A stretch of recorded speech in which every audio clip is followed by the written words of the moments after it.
This is week 1 of The Artist Way. Is The Artist Way making me more creative? Is that me?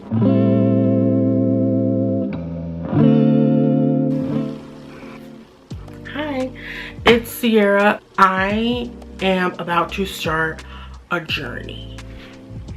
The Artist Way.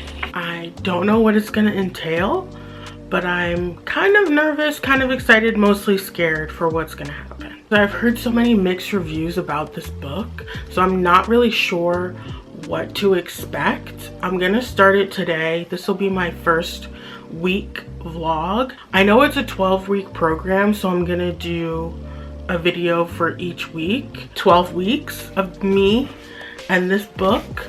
I'm gonna see what I figure out about myself, my creativity. I've been trying to figure out what I want to get out of this book and what my desire is for this Artist Way program. Originally, I wanted it to be about In Motion, this world and what I'm trying to create, and really just world building on my initial idea. But as I've waited for the book to arrive after I ordered it, I'm changing it to just grounding my creativity. My goal with this book is to ground my creative sparks, because I feel like I have bursts and moments of really creative ideas or things that maybe I could follow through on, and then the actual act of doing it maybe isn't as satisfying or what I believed it was at first, or I just let the idea remain in my head and then die and never act on it. My goal is to learn how to ground that and use my creativity, because I've committed to this new way of living where I'm not gonna have a traditional job. I've already heard a lot about this book online, so I do know about the morning pages. I know about a little bit about artist dates and things, so those won't come as a surprise. I think it'll be really good for me. So yeah, I'm excited. This is definitely gonna be a challenge, and I am gonna try my hardest to commit to the 12 weeks. I did my first morning pages and it was pretty easy. I got it done in like 13 minutes. I do journal often, so I actually think morning pages will be one of the easier parts of this task. I read some of the introduction the other day and pretty sound. The only thing that I'm like hesitant about is the use of God. I wish it would just replace God with source or the universe. I'm so like apprehensive about reading this book because I'm not a religious person that I'm wondering how it's gonna go. And I'm about to read week 1 section now, and I think they give you homework, so we'll see how my homework goes for this week. I read the week 1 passage, sense of safety. I think I'm still like skeptical, but there was a lot of moments in this chapter in this week that I related to a lot. I should get a highlighter and like highlight the things that I relate to, or I'm like, ooh, indoctrined negative beliefs and core wounds that like hold you back from your creative side, that make you think you can't do it. That was like the biggest takeaway, that I was like, yeah, that's definitely something that happens to me. I'm actually creating like a Google Doc on my laptop for all of my Artist Way things. And the sentence that I wrote for my affirmation, the thing that I want to focus on, is I wrote, I, Sierra, am a brilliant and prolific multi-hyphenate creative. So then afterwards you write out like the blurts that come to your mind that try to knock out that positive affirmation. Tells you basically you can't do what you think you can do. I wrote a bunch of different things, like it kind of like that statement came in, and then in my head it was like somebody doubting me. You can't do anything, you're stupid, you're unable to accomplish anything, nobody cares. It wasn't so much like me saying, oh, I'm not talented enough to do this. It was, you're not. So that's how I know it was something that wasn't from me, it was from somebody else. So I wrote a bunch of like negative blurts that came up. I created affirmations for that.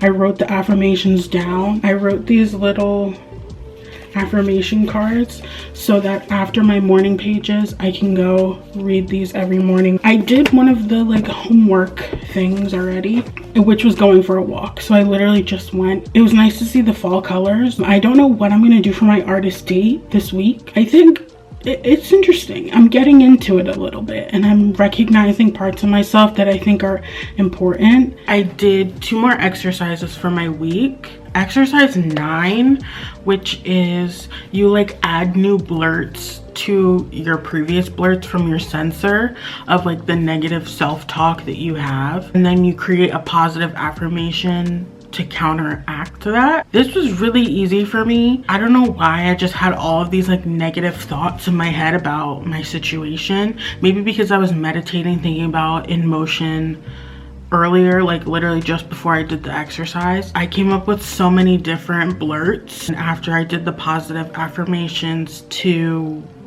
counteract. After I did the exercise, I wrote, I'm getting good at counteracting negative thoughts.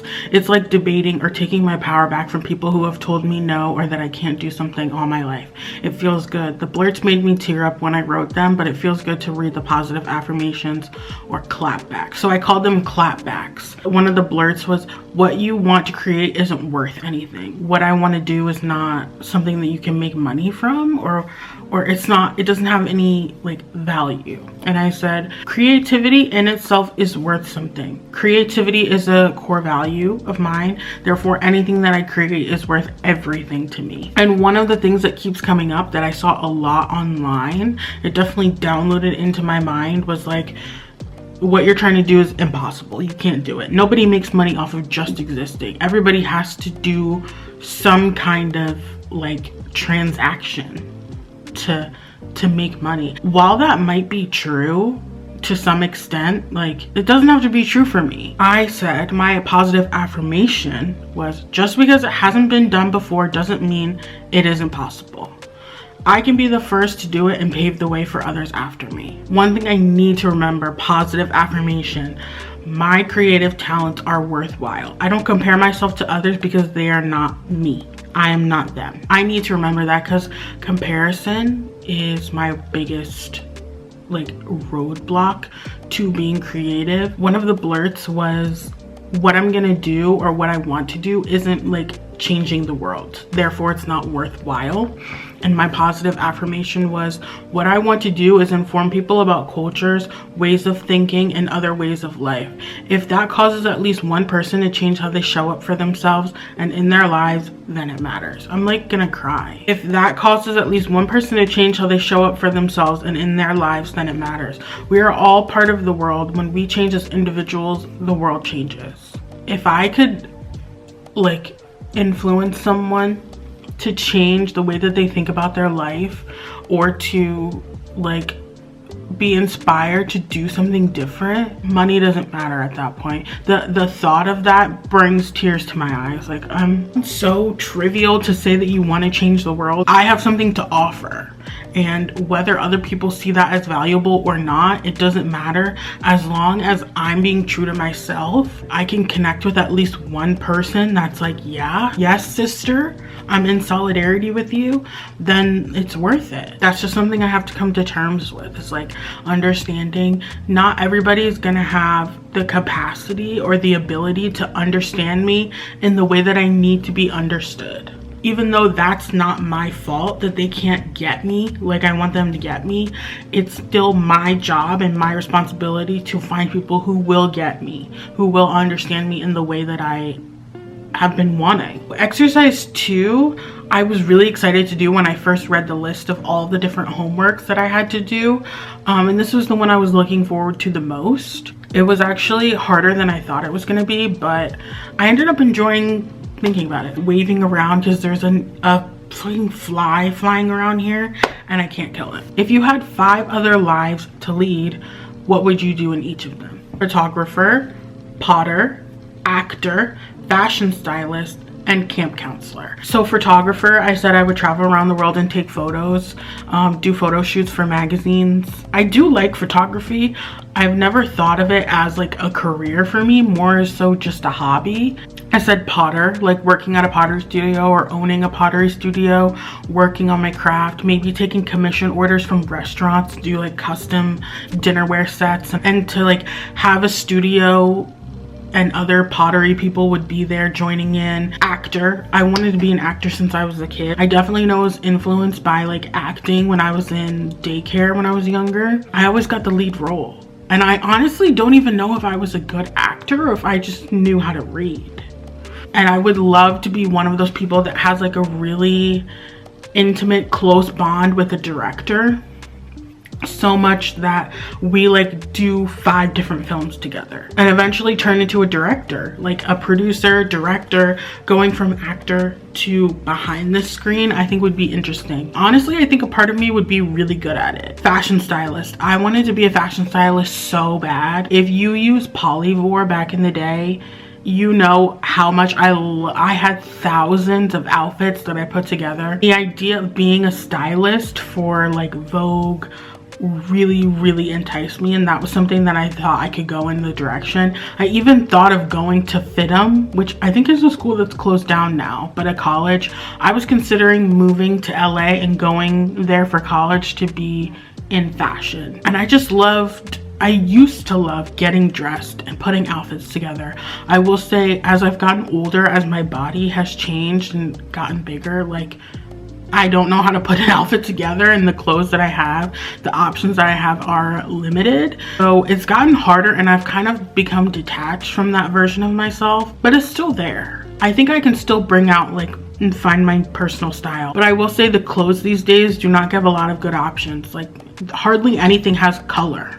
Where did all the color go? And my last one was camp counselor. I remember I went to a camp for like a day when I was in daycare. We went to like a summer camp where people sleep over, and it was the most fun ever. And I was like, I want to work here. I want to go here for the summer. But I never had that experience as a child, and I just remember thinking like the camp counselors were so cool. The book said like pick out of those 5, pick one that you want to try to be for a week.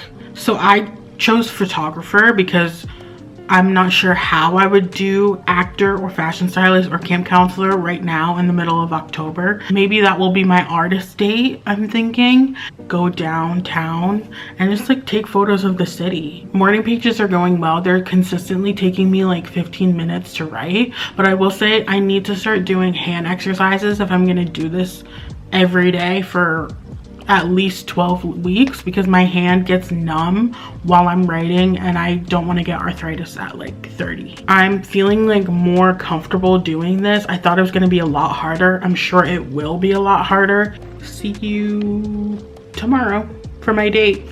I think I'm going to go tomorrow. It depends on the weather, but you'll see. I look absolutely crazy. Back in this spot again. It's Thursday. I changed my mind. I'm not going on my artist date today. Not because I'm like procrastinating. I don't want to go. I actually do want to go. My astrology and my tarot this morning, it wasn't good, favorable for like a trip. I had multiple transits saying be careful in a car.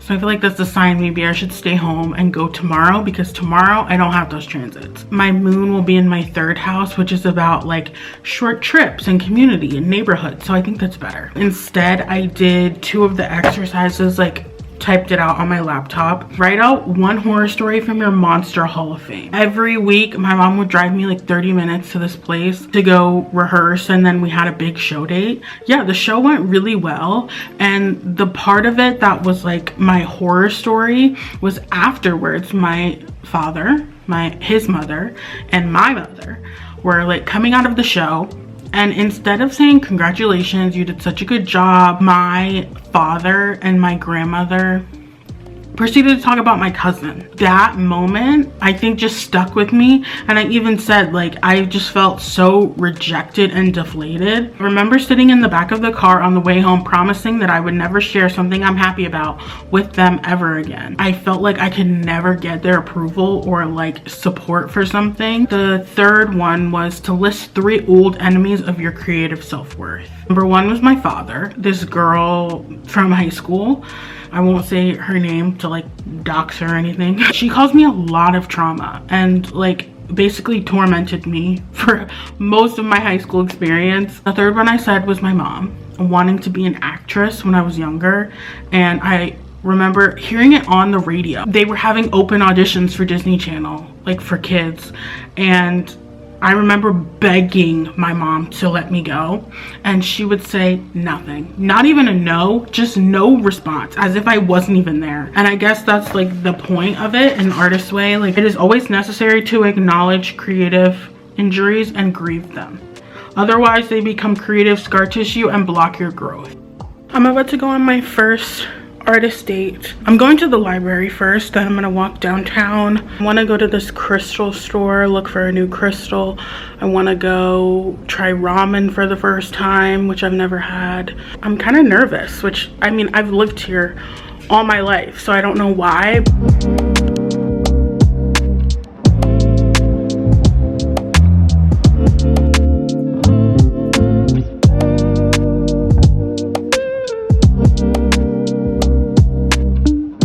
I went on my artist date.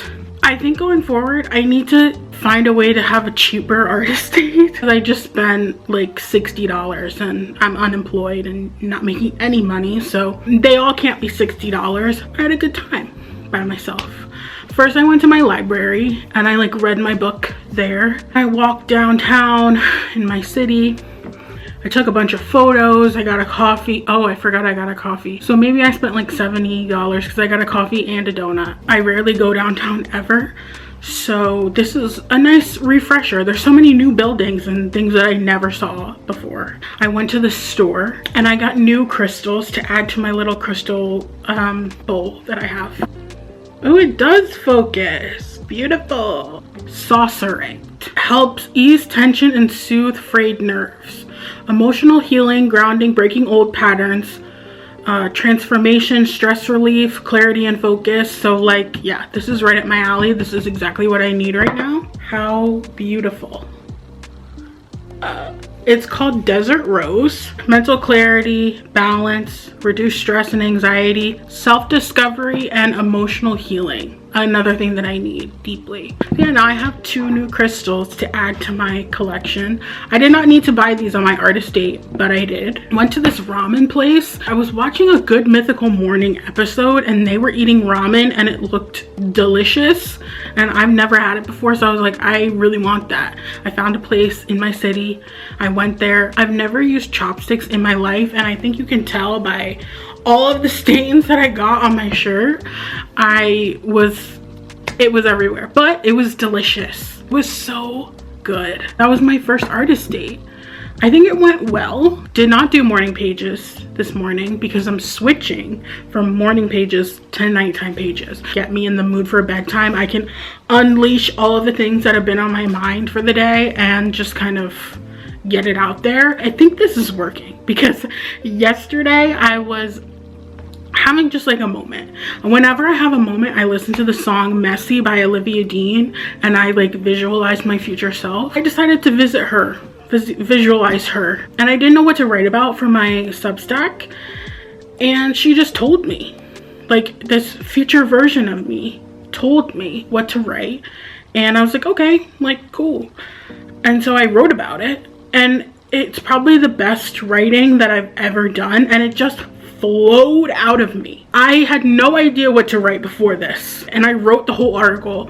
I actually have to post it today because it's Friday.